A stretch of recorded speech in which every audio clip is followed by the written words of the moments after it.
There's a scene in the book where I put my own shit in a bag. And when my mom read that part, she said, and I remember this vividly, "Does that need to be in there?" And I asked my doctor, and he's like, "Oh, that's gotta be in there," because that's like the real stuff. And he had worked in the psychiatric ward at Bellevue.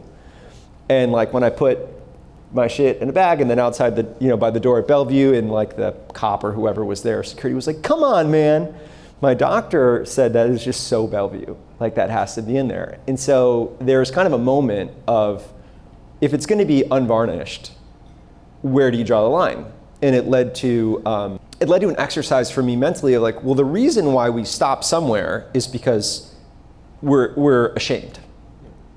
It's like a shameful, feces is sort of a shameful topic for humans. And there's a reason why, I think in Silver Linings Playbook, there's always like shit involved with adult psychosis, because it's like something that fascinates children, or like it's something that's okay in the toddler phase. We talk about it there for babies, but once you get to adults, it's like.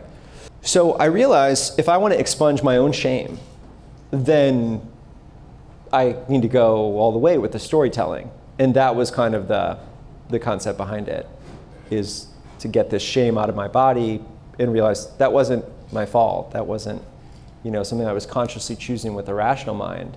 And let me just put it out there so that folks who are trying to get healthy can be like, oh yeah, that was me too. I did that really shameful thing that I've been made to feel ashamed of.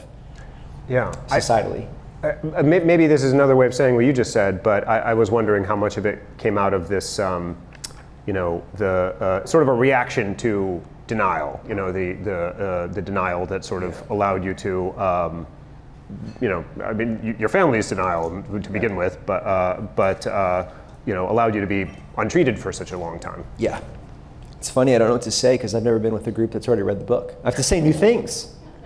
I was so angry when I finally kind of put the pieces together on what I'd been through, because I had the 16 years of denial. I just wasn't aware of how much anger had built inside me, because at some point I started to become aware, okay, I have this thing, right? I had kind of 8 asymptomatic years between the diagnosis when I was a senior in college and a year after I started Bonobos, which was a bad thing, because that lent itself to this narrative that, in fact, the diagnosis wasn't accurate. And I guess most of you read the book, but familially, between my Indian side and my Scandinavian side, there wasn't much like engagement with the concept of mental health. Like even therapy growing up, the idea that someone was in therapy meant like there was kind of like something wrong with them. Or there was every non-psychiatric medication in the book available to us for anything, but psychiatric medication was, was a different thing. So I like internalized that this thing that I have is some form of brokenness. We can't talk about it. When the truth is that it's like hard enough with the talking about it. And so where do we put like anger? Where did I put that anger that I had towards the people who love me the most?